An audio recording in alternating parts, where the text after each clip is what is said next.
Se você é daqueles que ainda mantém um mínimo de responsabilidade social nesse Brasil insano de hoje, a viagem mais longa que você vai fazer nestas férias de início de ano é mesmo na sua imaginação.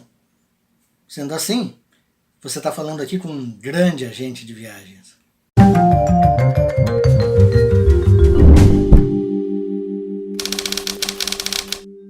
Sejam bem-vindos, leitores de todo o universo. Eu sou Carlos André Moreira e este é o seu Admirável Mundo Livro. Hoje é dia de lista aqui no nosso canal de leituras. Nós já fizemos uma lista faz algum tempo sobre livros que você pode ler em um dia, para aqueles que acham que não estão tendo tempo nem concentração para encarar uma leitura agora.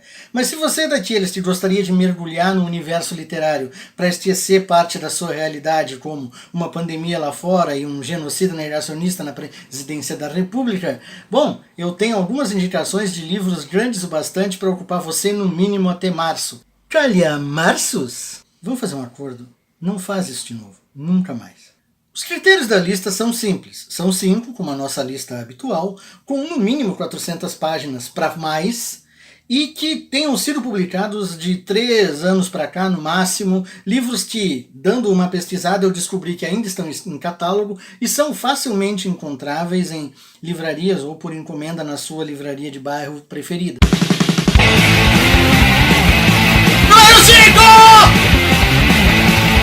Um Defeito de Cor, de Ana Maria Gonçalves, é uma saga épica sobre o passado do Brasil e suas inter-relações com o continente africano e que, por incrível que pareça, está completando 15 anos agora em 2021 e continua sendo lido, discutido, continua em catálogo, continua sendo reeditado porque é, de fato, um dos livros mais importantes publicados no Brasil nos últimos 20 anos. Um Defeito de Cor narra a história de Querinde, uma mulher negra que, já em idade avançada, afetada pela cegueira e pela velhice, passa a narrar os episódios de sua longa vida. Ela é criada no Savalu, no antigo reino do Daomé, de onde partiu grande parte dos escravizados que vieram no tráfico humano para o Brasil. Logo no início de sua vida, ela tem a sua existência doméstica estilhaçada pelo ataque de alguns homens do rei que invadem a propriedade, a pequena fazenda em que vivem ela e a família, estupram e matam a sua mãe e matam o irmão que tentava defender a mãe. Sobram apenas Querinde, sua irmã e sua avó. A mulher então decide levar as duas crianças para Uidá, no litoral, tentando recomeçar a vida depois da tragédia, mas elas logo são capturadas e vendidas para o tráfico negreiro e embarcadas em direção ao Brasil. Como ocorria de fato nesse tráfico negreiro desumano, grande parte dos embarcados eram vitimados por doenças ou não resistiam à viagem. É o que acontece tanto com a avó quanto com a irmã, e então Querinde chega ao Brasil sozinha, onde é vendida como escrava de cozinha para uma casa em Itaparica, na Bahia. Querinde trabalha nas ruas vendendo doces como escrava de ganho, é continuamente abusada e até mesmo violentada por seus patrões, tem mais de um filho dos quais acaba perdendo notícia e se desgarrando. Mesmo assim, Querinde consegue juntar o suficiente para comprar a própria liberdade, torna-se uma mulher livre, casa-se, mete-se no comércio, consegue prosperar de alguma forma materialmente, diversifica os seus negócios e no final da vida está trabalhando, voltando à África como negociante de armas, inclusive para aqueles homens que ela sabe que irão mato adentro ou mesmo aldeias adentro para caçar outros como ela e enviá-los para condições desumanas que ela mesma já vivenciou. Claro, é um romance de mais de 900 páginas, portanto, essa breve tentativa de resumo pega apenas uma das linhas, a principal, digamos assim, que atravessa o livro e apresenta uma fina leitura apenas de algo que é muito mais rico e que ilustra de forma magistral muito do que foi o processo de escravidão no Brasil. É um livro no qual a trajetória de Querinde se confunde com a própria trajetória do Brasil como nação.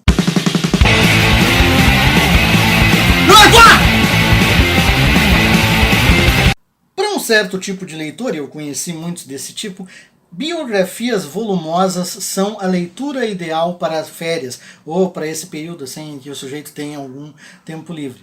O gênero, por exemplo, teve um grande impulso no mercado editorial brasileiro na última década e meia, e mesmo com a crise editorial, volumosas biografias de grandes personalidades continuaram a ser lançadas em intervalos bastante irregulares pelo mercado editorial brasileiro. Um dos mais recentes exemplares desse gênero é a biografia Churchill, Caminhando com o Destino, do historiador britânico Andrew Roberts, uma tentativa de condensar ali em cerca de 900, 800 páginas, uma vida que se confunde com a própria história do século XX na primeira metade do século ali, principalmente, a do político, estadista e escritor britânico Winston Churchill. Lançada no segundo semestre de 2020, essa biografia de Churchill ela ilustra bem algumas perguntas que nascem naturalmente a cada vez que um livro novo desses chega na praça. A principal delas, como no caso do Churchill, por exemplo, é o que um livro desses tem de novo para justificar a sua existência, principalmente no caso de personagens que já foram altamente biografados ao longo dos anos e que eles próprios escreveram memórias, autobiografias e têm uma vida extremamente bem documentada. Bom, neste caso, não deixa de haver novas abordagens e novas perspectivas oferecidas pelo acesso que Roberts teve a novos documentos, até então mantidos em sigilos ou desconhecidos. Roberts, por exemplo, é o primeiro historiador e biógrafo de Churchill que tem acesso irrestrito à correspondência do rei George VI com Churchill durante a Segunda Guerra Mundial, o que mostra uma mudança de perspectiva inestimável da atuação de Churchill durante ali um dos maiores conflitos da história da humanidade. Roberts também teve acesso a muito da correspondência do embaixador soviético a respeito de Churchill, que também havia sido mantido em sigilo durante boa parte do século XX. Aristocrata de nascença, Churchill desde muito cedo teve muita certeza dos privilégios de que estava imbuído. Era também um homem do Império Inglês à maneira de Rudyard Kipling, por exemplo. Ele acreditava piamente na justeza de a Grã-Bretanha manter o seu império quase como uma empreitada civilizatória, levando a luz da civilização a povos considerados primitivos. Claro, diferentemente de muitos dos adeptos do Império Britânico em seu tempo, Churchill temperava essa visão com uma preocupação sincera de que o Império Britânico tinha responsabilidades para com os povos que eram seus colonizados, mas ao mesmo tempo o impulso dessa ideia não deixava de ser um certo paternalismo racista. Embora teimoso, turrão e com uma dificuldade muito grande de fazer alianças devido ao seu voluntarismo e ao próprio sarcasmo com que muitas vezes tratava muitos de seus adversários, Churchill foi um homem de uma aguda visão estratégica e de futuro a respeito das maquinações, por exemplo, da Alemanha.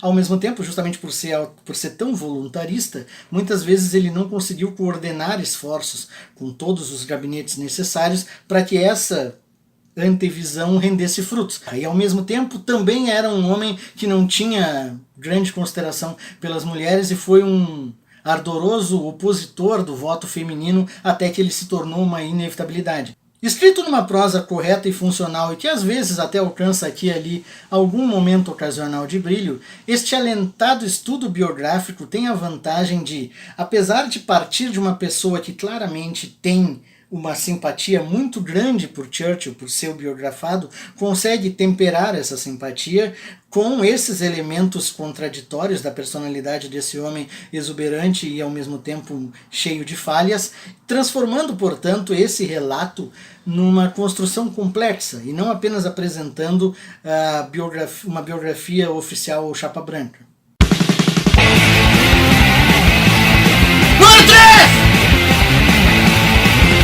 Para quem acompanha o mercado e o mundinho literário como eu, ocorre uma coisa muito engraçada com o escritor japonês Haruki Murakami. Da metade da década de 2000 para cá, ele se tornou um autor extremamente popular, uma espécie de popstar internacional altamente conhecido e reconhecido e ao mesmo tempo alvo de uma crítica dura, muitas vezes bastante virulenta de críticos especializados ou mesmo da academia. Sem que Murakami tenha feito ele próprio absolutamente nada para que isso acontecesse, a não ser escrever os seus livros, ele se tornou uma espécie de autor controverso, a ponto de ser muito comum encontrar em resenhas na internet pessoas que já abrem uma resenha de Murakami com um certo tom defensivo de que, gostem vocês ou não, ele é um escritor reconhecido. Não importa o que você pensa, ele é um autor que tem que ser falado. Aqui eu não vou falar de 1Q84, o seu alentado romance que o transformou num fenômeno internacional. Mas nós vamos falar aqui de algo que Murakami fez,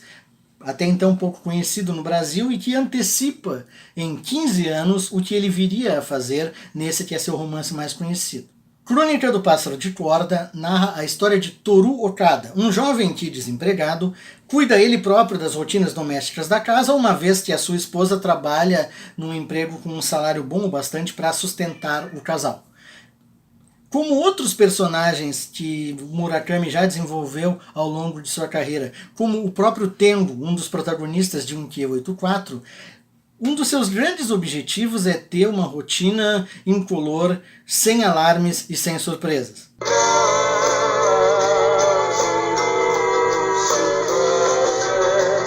A gente vai acabar tomando strike com essas tuas citações, hein? Tu vai ver. Até que um certo dia, Kumiko, a sua esposa, informa que o gato do casal desapareceu e ele precisa sair à sua procura pelas vizinhanças.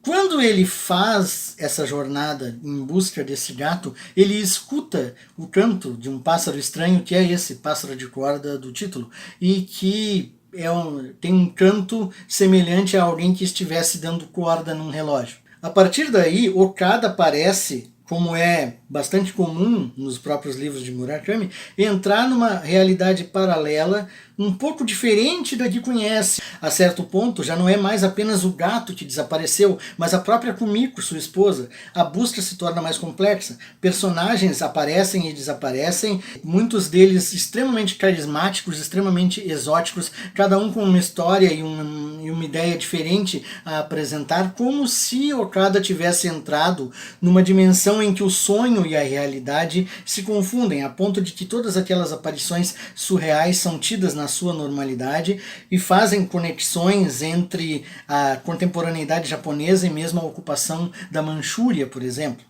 Uma das grandes controvérsias envolvendo a obra de Murakami, por incrível que pareça, na maioria das vezes em países em que a sua obra foi traduzida, obviamente, não lida no original, é que o seu tipo de narrativa, o seu tipo de prosa, parece ao mesmo tempo metódica e impessoal, como se ele estivesse escrevendo apenas um relatório e não uma obra com ambições literárias.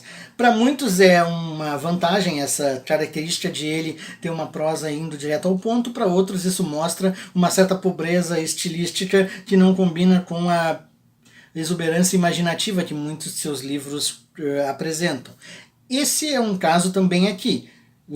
Quem já não gosta de Murakami provavelmente não vai achar interessante a maneira como ele conta a história, mas para quem não tem esse tipo de problema com ele, a qualidade da sua escrita, ela tem algo de encantamento. Você vai indo, percorrendo aquele universo altamente surreal e de repente o livro acabou e você talvez não tenha nem percebido, principalmente para um livro desse tamanho. Número 2! Tupinilândia, de Samir Machado de Machado, é uma obra que mistura romance de aventura, tratado sociológico a respeito da prevalência do entretenimento na sociedade capitalista contemporânea, reflexão sobre o pendor autoritário do fascismo à brasileira, uma semi-distopia delirante e uma alegoria política, tudo no mesmo livro, escrito anos antes de tudo que estamos vivendo agora, mas com um dedo tão bem colocado no pulso da sociedade brasileira que pode ser lido como semi-profético. Tupinilândia é um romance estruturado em duas partes. A primeira delas tem lugar nos anos 1980, ali no período de transição entre a ditadura militar e a redemocratização, no qual um rico industrial chamado João Amadeus Flinger está para abrir um delirante empreendimento comercial, um parque de diversões das proporções comparáveis à da Disneylândia no meio da floresta amazônica, com inspiração nacionalista e nos símbolos e características das lendas, folclores e cultura brasileira.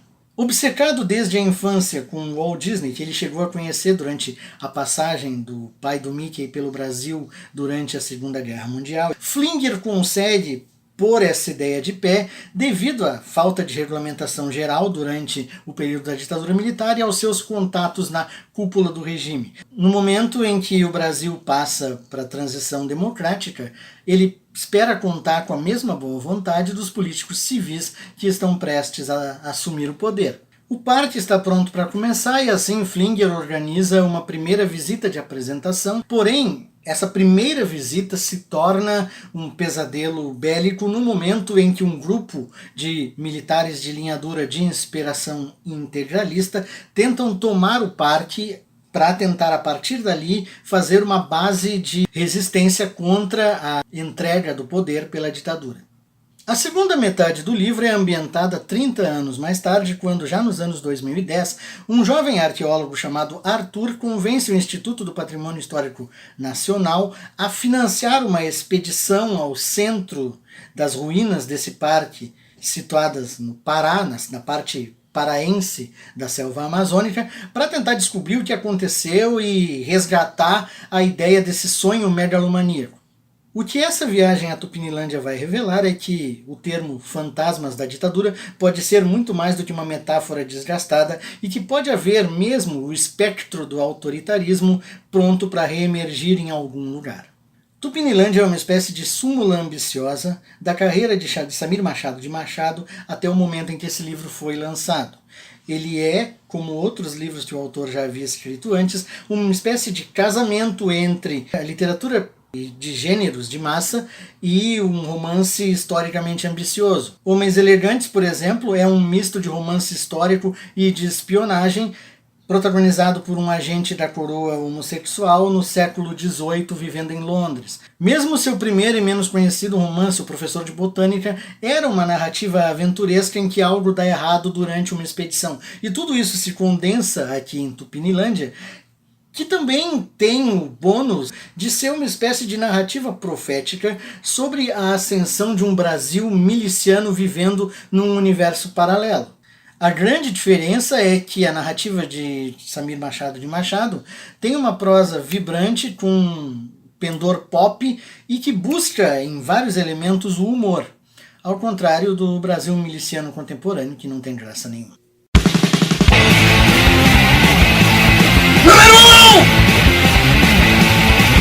Responda rápido aí. Se eu perguntar assim meio que de supetão, cite um clássico da literatura russa, qual é o primeiro que vem na sua cabeça?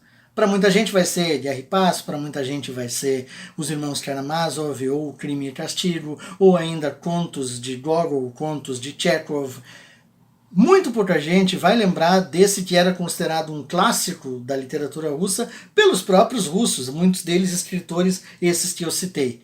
Oblomov, do escritor Ivan Goncharov.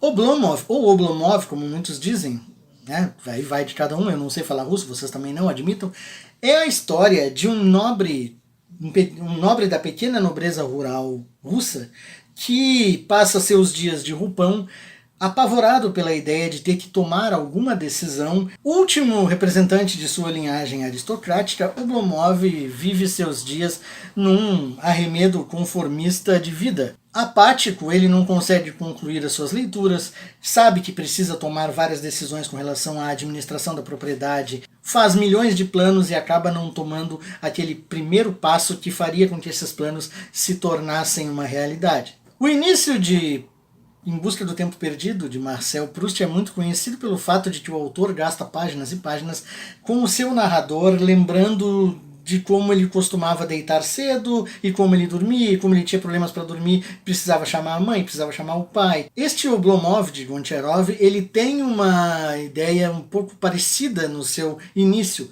mas com efeitos mais cômicos do que propriamente líricos, como é o caso de Proust, que está estabelecendo ali a tônica do seu romance.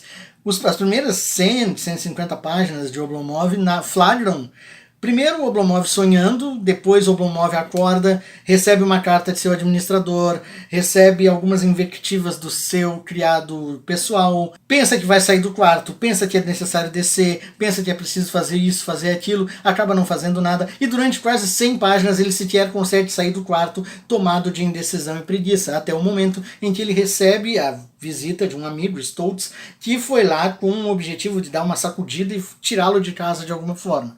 Esse homem vai ser responsável pela grande guinada que na vida de Oblomov ao longo do romance. Ele vai apresentá-lo a uma mulher chamada Olga, pela qual ele vai se apaixonar perdidamente, mas cujo relacionamento vai ser afetado justamente pela inércia desse personagem, que não consegue sequer se decidir se pede ou não a pede em casamento.